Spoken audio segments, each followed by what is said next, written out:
आप पूरी जिंदगी याद रख सकते हो, तो आप कहोगे सर ये कैसे संभव हो सकता है। हो सके तो नोट्स बनाना, इस सेशन के समाप्त होने तक आप कुछ भी पूरी जिंदगी याद रखने की कला में माहिर हो जाओगे। प्यारे साथियों नमस्कार, मैं विजय सर आपका विद्याकुल परिवार में हार्दिक स्वागत एवं अभिनंदन करता हूं। प्यारे साथियों, आप में से बहुत से ऐसे बच्चे होंगे जो याद करने में तो बहुत ज्यादा समय लगा देते हैं। नहीं होता यार मुझसे, नहीं कर पाता मैं कंसंट्रेट, नहीं बैठ पाता तुम लोगों की तरह 6-6 घंटे। या तो एक दिन में भूल जाते हैं, या फिर एक हफ्ते में, या एक महीने में वो सारा पढ़ा हुआ भूल जाते हैं। यदि मैं आपसे कहूं कि एक बार पढ़कर आप पूरी जिंदगी याद रख सकते हो, तो आप कहोगे सर ये कैसे संभव हो सकता है। सर आप मजाक कर रहे हैं, लेकिन प्यारे बच्चों मैं मजाक नहीं कर रहा। आप एक बार पढ़ करके पूरी जिंदगी याद रख सकते हो, ये एकदम सत्य होने वाला है। आज की बात को, आज के सेशन को बहुत ही ध्यान से समझना, हो सके तो नोट्स बनाना। इस सेशन के समाप्त होने तक आप कुछ भी पूरी जिंदगी याद रखने की कला में माहिर हो जाओगे। तो चलिए शुरुआत करते हैं आज के सेशन। अच्छा ये बताओ कि पिछले महीने की 10 तारीख को आपने क्या खाया था। अब आप सोच में पड़ जाओगे कि सर ऐसे कैसे बता सकते हैं। तो देखो क्या है ना कि इस सेशन को समझने के लिए आपको एक नियम को याद रखने की जरूरत पड़ेगी। तो चलिए जानते हैं वो कौन सा नियम है। देखो बेटा, सभी बातों को याद रखने की जरूरत नहीं होती। जो हमारा दिमाग है ये एक सुपर कंप्यूटर है। जैसे आपका फोन में, आपके कंप्यूटर में मेमोरी होती है, उसी तरह आपके ब्रेन में भी मेमोरी होती है। अगर आप बेकार की चीजें भर लेंगे तो क्या होगा। सोचो क्या होगा यदि आप कोई काम की चीज याद करने के लिए बोलोगे और ये आपको मेमोरी फुल दिखा देगा। इसी वजह से आप जो भी याद करते हो वो जल्दी ही भूल जाते हो, क्योंकि आपने अपने दिमाग के अंदर पहले ही बेकार की चीजें भर रखी हैं। तो सबसे पहले आपको क्या करना होगा, इन बेकार की चीजों को अपने दिमाग से बाहर निकालना होगा और मेमोरी को खाली करना होगा। साथियों, हमारा दिमाग भी एकदम मसल्स की तरह होता है। आपने देखा होगा मसल्स बनाते हुए बॉडी बिल्डरों को, आपने देखा होगा बॉडी बिल्डर्स को जिम जाते हुए, जिम में जाते हैं और वेट उठाते हैं, वजन उठाते हैं, मसल्स बनाते हैं। धीरे धीरे करके उनके मसल्स एकदम से मजबूत हो जाते हैं। इसी तरह से यदि हम चाहें तो अपने दिमाग का सही तरीके से और रेगुलर यूज करके, ज्यादा से ज्यादा उपयोग करके इसके मसल्स को एक्टिव कर सकते हैं और ज्यादा से ज्यादा स्ट्रांग कर सकते हैं। यदि ये स्ट्रांग हो गए और अच्छे से एक्टिव हो गए तो यकीन मान लो आप कुछ भी याद करने में माहिर हो जाओगे।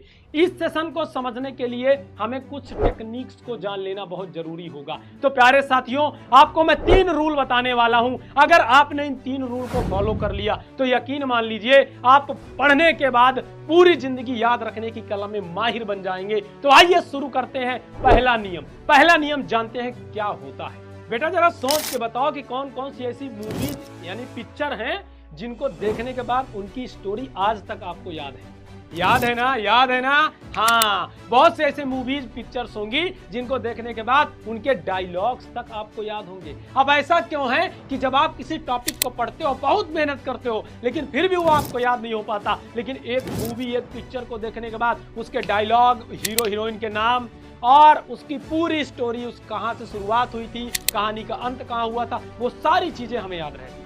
इसके पीछे एक साइंटिफिक रिसर्च है। क्या है? एक साइंटिफिक रिसर्च है। हाँ बेटा, एक रिसर्च में पाया गया कि जो इंसान का मस्तिष्क है, यानी जो हमारा मस्तिष्क है, वो क्या करता है, इमेजेस और पिक्चर्स को ज्यादा कैच करता है और उन्हें स्टोर करके ज्यादा दिन तक रख पाता है, उन्हें ज्यादा याद कर पाता है, बजाय किसी शब्द या बजाय किसी पढ़ने की। तो याद रखना, आपको भी क्या करना है, एक स्केलेटन बनाना है। हमारा पहला रूल है द स्केलेटन। स्केलेटन मतलब मानव कंकाल। अब आप बड़ा परेशान हो गए होंगे कि सर स्केलेटन क्यों बनाना है।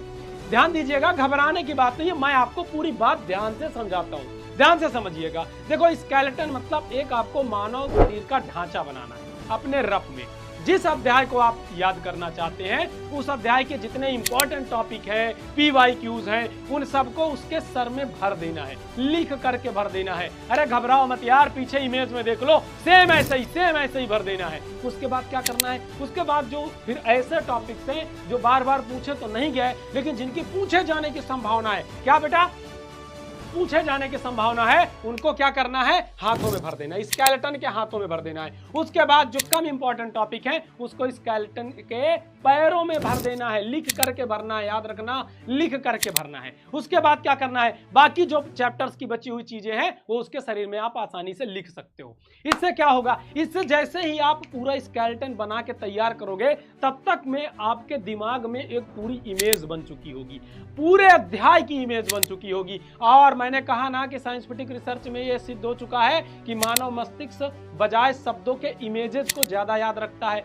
तो बस तब तक में आपको पूरा चैप्टर याद हो चुका होगा। अब जब कभी भी आप उस अध्याय की चर्चा करेंगे तो आपके दिमाग में वो पूरा स्केलेटन आ जाएगा जिसमें सारी चीजें लिखी हुई है, सारे टॉपिक्स आपने लिखे थे। अब ऐसा क्यों है, देखो मुझे भी ऐसा है कि याद नहीं होता था चीजें। मैं भी जब पढ़ता था तो मुझे भी ऐसी चीजें याद करने में बहुत दिक्कत होती थी, टॉपिक्स नहीं याद होते थे तो मैं इसी तरह याद करता था। बेटा ये रूल नया है, अभी ये लीक नहीं हुआ है कहीं, इसका इस्तेमाल करके 100% आप पूरी जिंदगी चीजों को याद रख पाएंगे। घबराने की बात नहीं है, अगर आपसे ये नहीं हो पाता, ये नहीं कर पाते तो आ जाओ यार विद्याकुल परिवार में, विद्याकुल ऐप डाउनलोड करो, वहां अपने बैचेस में इसी तरीके से बच्चों को सिखाते हैं। अब चलते हैं अपने दूसरे रूल की तरफ, ध्यान से सुनिएगा हमारा दूसरा रूल क्या है। बेटा यदि कोई ऐसी डिफिनीशन है जिसको आप कई बार याद कर चुके हैं लेकिन वो याद नहीं हो रही तो परेशान मत होना, इस दूसरे तरीके का इस्तेमाल कर लेना, वो आपको आसानी से याद हो जाएगी, या मैं कहूं कि आपकी पूरी समस्या ही खत्म हो जाएगी। बेटा देखो हर डिफिनीशन को बनाने के लिए कुछ कीवर्ड्स यानी कि महत्वपूर्ण शब्द होते हैं जो उस परिभाषा को बना रहे होते हैं। घबराओ मत, मैं आपके लिए बहुत आसान शब्दों में समझाता हूँ। देखो जैसे आपके फोन में आप क्या करते हो, पासवर्ड डालने के लिए अपने नंबर के शुरू के अंकों को डाल देते हो, या फिर आप एक ऐसा पैटर्न बना देते हो जिससे आपका पर्सनल कुछ संबंध होता है, या फिर आप अपने मार्कशीट से अपनी डेट ऑफ बर्थ डाल करके पासवर्ड बना लेते हो। सेम उसी प्रकार हर डिफिनीशन को बनाने के लिए कुछ न कुछ कीवर्ड्स होते हैं, उन कीवर्ड को इस्तेमाल करके आप पूरी डिफिनीशन को बना सकते हो। जैसे मैं एक उदाहरण देता हूं, मान लो कि कोई एक परिभाषा है संयोजकता याद करने की, तो आप कैसे याद करोगे? संयोजकता मतलब किसी परमाणु के आखिरी कोषों में उपस्थित इलेक्ट्रॉनों की संख्या को संयोजकता कहा जाता है।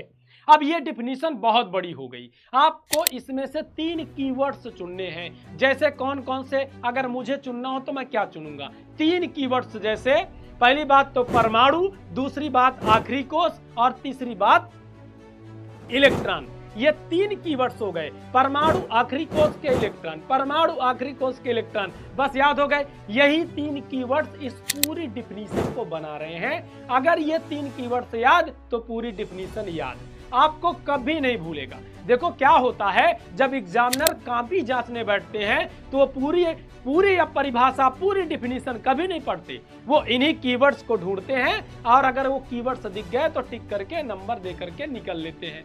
साथियों अब आपको समझ में आ गया होगा कि कीवर्ड्स कैसे ढूंढे जाते हैं। आशा करता हूं कि आपको पहला और दूसरा रूल अच्छे से समझ में आया होगा। यदि नहीं आया है तो परेशान मत होना, विद्याकुल का ऐप डाउनलोड कर लेना। क्यों? क्योंकि हम अपने क्लासेस में इसी तरीके से समझाते हैं, और अगर फिर भी कोई दिक्कत हो तो इस वीडियो को दोबारा से देख लेना। अब हम चलते हैं अपने तीसरे नियम की तरफ, अपने तीसरे रूल की तरफ। आइए शुरू करते हैं। प्यारे बच्चों, ये जो आखिरी रूल है ना आपका, इसका नाम है 1 2 3 7 मेथड। क्या नाम है? 1 2 3 7 मेथड। अरे हिंदी में बोले तो 1 2 3 7 नियम। नोट कर लो बेटा, इस नियम को अपने कॉपी में, बहुत इंपॉर्टेंट नियम है। ऐसा क्यों है? क्योंकि दुनिया के जितने भी माइंड वाले, पावरफुल माइंड वाले लोग हैं, जितने बड़े बड़े स्कॉलर हैं, वो सब इसी नियम का इस्तेमाल करते हैं। वो रेगुलर इस नियम का पालन करते हैं और अपनी मेमोरी को तेज करते हैं और बड़ी से बड़ी डिफिनीशन को याद कर लेते हैं। बेटा अगर आप इसका इस्तेमाल करते हो तो आप भी बहुत बड़ी बड़ी डिफिनीशन को भी याद कर पाओगे, अपने हमेशा के लिए अपने मेमोरी में उसको सेव कर पाओगे। करना क्या है? बहुत आसान है, ध्यान से सुनिएगा। एक प्रॉपर तरीका अपनाना है आपको पढ़ाई करने का। कैसे? पहले दिन पढ़ना है, दूसरे दिन रिवाइज करना है, फिर तीसरे दिन रिवाइज करना है, फिर 7वें दिन रिवाइज करना है। फिर से मेरे साथ सभी बच्चे कमेंट पे लिखेंगे, कमेंट पे आखिरी रूल है बेटा, आखिरी रूल कमेंट पे लिख दो। क्या लिखोगे? पहले दिन पढ़ना है, दूसरे दिन रिवाइज करना है, तीसरे दिन रिवाइज करना है, 7वें दिन वो आपको कंठस्थ हो जाएगा, 7वें दिन वो आपको याद हो जाएगा। बेटा ये आखिरी रूल है, बहुत बहुत बहुत ज्यादा कारगर नियम है बेटा। ये हमारा तीसरा नियम था। आशा करता हूं कि आपको तीनों नियम बहुत अच्छे समझ में आए होंगे और इन तीनों नियम का इस्तेमाल करके आप भी